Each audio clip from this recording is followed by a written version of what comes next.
ಇದು ಬೇಂದ್ರೆಯವರ ಬಗ್ಗೆ ಕೇಳಿದಂಥ ಒಂದು ಸುಂದರ ಪ್ರಸಂಗ. ಇದನ್ನು ಅನಂತಮೂರ್ತಿಯವರು ನನಗೆ ಹೇಳಿದರು. ಒಂದು ಬಾರಿ ಜರ್ಮನ್ ಭಾಷಾಶಾಸ್ತ್ರದ ಅಧ್ಯಾಪಕರು ಭಾರತಕ್ಕೆ ಬಂದರಂತೆ. ಅವ್ರು ಬೇರೆ ಬೇರೆ ಕಡೆ ಭಾಷಣ ಕೊಟ್ಟು ವಿಶ್ವವಿದ್ಯಾಲಯಗಳಲ್ಲಿ ಕೊನೆಗೆ ಬೆಂಗಳೂರಿಗೆ ಬಂದು ಅವರಿಗೆ ಅರವಿಂದರ ಸಾಹಿತ್ಯ ಅರ್ಥ ಮಾಡ್ಕೋಬೇಕು ಅಂತ ಪ್ರಯತ್ನ ಮಾಡ್ಕೋತಾ ಇದ್ರು. ಶ್ರೀ ಅರವಿಂದರ ದರ್ಶನ ಅಷ್ಟು ಸುಲಭ ಅಲ್ಲ. ಅದು ಅರ್ಥ ಮಾಡ್ಕೊಳ್ಬೇಕಾದ್ರೆ ಭಾರತೀಯ ಅಧ್ಯಾತ್ಮದ ಪರಿಭಾಷೆಯನ್ನ, ಯೋಗದ ಪರಿಭಾಷೆಯನ್ನ ಸ್ವಲ್ಪ ಆದರೂ ತಿಳ್ಕೊಂಡಿರ್ಬೇಕು. ಅವರಿಗೆ ಇದರ ಆಳ ಇಲ್ಲ. ಅವ್ರು ಅನಂತಮೂರ್ತಿ ಅವರು ಕೇಳಿದ್ರಂತೆ, ನಮ್ಮ ಭಾರತದಲ್ಲಿ ಅರವಿಂದರ ದರ್ಶನ ಚೆನ್ನಾಗಿ ತಿಳ್ಕೊಂಡವ್ರು ಯಾರಾದರೂ ಇದ್ದಾರಾ ತಿಳಿಸಿ ಸ್ವಲ್ಪ.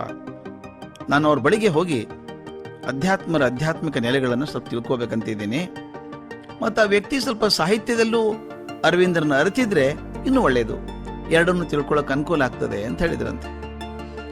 ಆಗ ಅನಂತಮೂರ್ತಿ ಅವರು ಹೇಳಿದ್ರಂತೆ, ಎರಡರಲ್ಲೂ ಗಟ್ಟಿಗಿರಬೇಕು ನಿಮಗೆ. ಅರವಿಂದರು ಮತ್ತು ಸಾಹಿತ್ಯ ಬೇಕು ಅಂದರೆ ಬೇಂದ್ರೆನೇ ಸರಿಯಪ್ಪ ನಿಮಗೆ. ಯಾಕಂದರೆ ಅರವಿಂದರು ಬೇಂದ್ರೆಯವರಿಗೆ ಆಧ್ಯಾತ್ಮಿಕ ಗುರುಗಳು. ಅವರ ಚಿಂತನೆಯನ್ನು ಚೆನ್ನಾಗಿ ಅರಗಿಸ್ಕೊಂಡ್ಬಿಟ್ಟಿದ್ದಾರೆ. ಅದು ಅಲ್ಲದೆ ಬೇಂದ್ರೆ ಜಗದ ಕವಿ, ಮಾಂತ್ರಿಕ ಮತ್ತು ಜ್ಞಾನಪೀಠ ಪ್ರಶಸ್ತಿ ವಿಜೇತ ಅಂತೆಲ್ಲ ಅವ್ರು ವರ್ಣಿಸಿ ಕಳಿಸಿದ್ರಂತೆ. ಈ ಜರ್ಮನಿ ವಿದ್ವಾಂಸರು ಬೇಂದ್ರೆಯವರಿಗೆ ಸಂಪರ್ಕ ಮಾಡಿ ಪರವಾನಗಿ ತಗೊಂಡು ಧಾರವಾಡಕ್ಕೆ ಹೋದರು.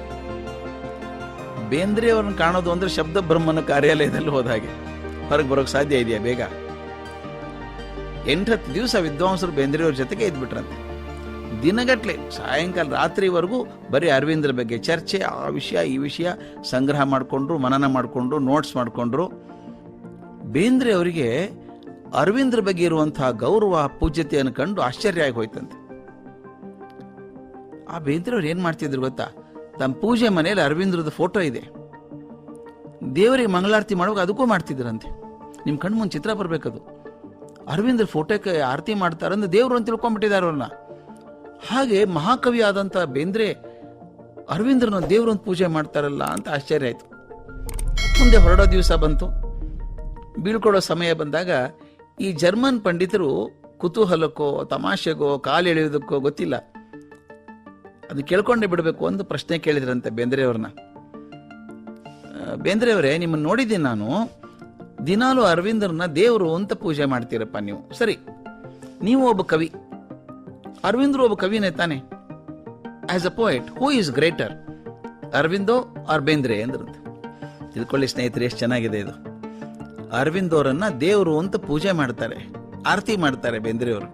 ಅವ್ರಿಗೆ ಇವ್ರು ಕೇಳಿದ್ದು, ಕವಿಯಾಗಿ ಯಾರು ದೊಡ್ಡವರು, ಬೇಂದ್ರೆ ದೊಡ್ಡವರು ಅರವಿಂದ ದೊಡ್ಡವರು ಅಂತ. ಬೇಂದ್ರೆ ಸ್ವಭಾವ ಗೊತ್ತು ನಿಮಗೆ, ಒಂದು ಕ್ಷಣ ಕೂಡ ತಡಬಡಿಸ್ಲಿಲ್ಲಂತೆ. ತಕ್ಷಣ ಹೇಳಿದ್ರಂತೆ, ನೋಡಿ, ದಾರ್ಶನಿಕನಾಗಿ ಅರವಿಂದೋ ನನ್ನ ಗುರುಗಳು, ನನ್ನ ದೇವರು, ಆದ್ರೆ ಕವಿಯಾಗಿ ಬೇಂದ್ರೆ ಅರವಿಂದೋಕ್ಕಿಂತ ದೊಡ್ಡವನು ಅಂತ ಹೇಳಿದ್ರಂತೆ. ಇದು ಧಾಷ್ಟ್ಯದ ಮಾತು ಅನ್ನಿಸ್ಬೇಕು. ಜರ್ಮನ್ ವಿದ್ವಾಂಸ ಬೆರಗಾಗಿ ನಿಂತಂತೆ. ಅರವಿಂದರನ್ನ ಆಧ್ಯಾತ್ಮಿಕ ಗುರು ಎಂದು ಭಾವಿಸಿದಂಥ ಬೇಂದ್ರೆಯವರು ಕವಿಯಾಗಿ ತಾನು ಅರವಿಂದಕ್ಕಿಂತ ದೊಡ್ಡವನು ಅಂತ. ಇದು ಅಹಂಕಾರದ ಮಾತಲ್ಲ, ಸತ್ಯ ಕೂಡ. ಬೇಂದ್ರೆ ಹೇಳ್ತಾರೆ, ಅರವಿಂದೋ ಸಾಹಿತ್ಯ ಅರ್ಥ ಆಗಿರೋ ಕೆಲವು 1% ಮಂದಿಗೆ, ದೊಡ್ಡವರಿಗೆ ಮಾತ್ರ. ಅದು ನನ್ನ ಕವನ ಇನ್ನೂ ಯಾಕೆ ಬರಲಿಲ್ಲವ, ಹುಬ್ಬಳ್ಳಿಯವ, ಹಳ್ಳಿ ಹುಡುಗರು ಕೂಡ ಹಾಡ್ತಾರೆ, ಎಲ್ರಿಗೂ ಮುಟ್ಟಿದಂಥದ್ದು. ಅದ್ರ ಕವಿಯಾಗಿ ನಾನು ದೊಡ್ಡವನು ಅಂತ ಹೇಳ್ಕೊಂಡ್ರಂತೆ. ಇದನ್ನು ದಯವಿಟ್ಟು ಗಮನ ಇಡಬೇಕು ಸ್ನೇಹಿತರೆ. ಸಾಮಾನ್ಯವಾಗಿ ನಾವು ಯಾರನ್ನಾದರೂ ಮೆಚ್ಕೊಂಡ್ರೆ ಅವ್ರು ಮಾಡಿದ್ದು ಎಲ್ಲವನ್ನು ಮೆಚ್ಕೊಂಡ್ಬಿಡ್ತೇವೆ, ಭಾಗಶಃ ಕುರುಡಾಗಿ ಹೋಗ್ಬಿಡ್ತೇವೆ, ವೈಚಾರಿಕ ಚಿಂತನೆ ಮಾಡೋದನ್ನ ನಿಲ್ಲಿಸ್ಕೊಂಡ್ಬಿಡ್ತೇವೆ, ಭಾವಾವೇಶದಿಂದ ಅವ್ರು ಹೇಳಿದ್ದನ್ನೆಲ್ಲ ಸರಿ ಅಂತ ಒಪ್ಕೋತೀವಿ. ದಯವಿಟ್ಟು ಹಾಗೆ ಮಾಡಬಾರ್ದು. ಒಬ್ಬರು ದೊಡ್ಡವರು ಮಾತು ಹೇಳಿದ್ರು ಅಂದರೆ ಅದು ಒಳ್ಳೆಯದು, ಅದರ ಪರೀಕ್ಷಾರ್ಹವಾದಂಥ ಮಾತು. ಯಾರು ಹೇಳಿದ್ರು ಪರೀಕ್ಷೆ ಮಾಡಲೇಬೇಕು ಅದನ್ನು. ಬೇಂದ್ರೆಯವರ ಮಾತು ಭಾವನೆಯನ್ನು ವೈಚಾರಿಕತೆಯನ್ನು ಬೇರ್ಪಡಿಸಿದ್ದು ಸ್ಪಷ್ಟವಾಗಿ ಕಾಣಿಸ್ತದೆ. ಭಾವನೆ ಬೇರೆ, ಅರವಿಂದೋ ನನ್ನ ದೇವರು.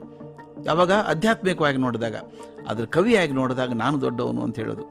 ಈಗ ವೈಚಾರಿಕತೆಯನ್ನು ಭಾವನೆಯಿಂದ ಬೇರ್ಪಡಿಸೋದಿದೆಯಲ್ಲ, ಇದು ಜೀವನವನ್ನು ಸರಿಯಾಗಿ ನಡೆಸುವಂಥ ದಾರಿ. ನಾವು ಎಷ್ಟೋ ಸಲ ಭಾವನಾತ್ಮಕ ತೀರ್ಮಾನ ತಗೊಂಡ್ಬಿಡ್ತೇವೆ, ವೈಚಾರಿಕತೆ ಇರೋಲ್ಲ. ತುಂಬ ವಿಚಾರವಂತರಾಗಿರ್ತೇವೆ, ಭಾವನೆಯನ್ನು ಮರೆತು ಹೋಗ್ತೇವೆ. ಎರಡನ್ನೂ ಬೇರ್ಪಡಿಸಿದಾಗ ಮಾತ್ರ ನಮ್ಮ ನಡೆ ನುಡಿ ತುಂಬ ಚೆನ್ನಾಗಾಗ್ತದೆ.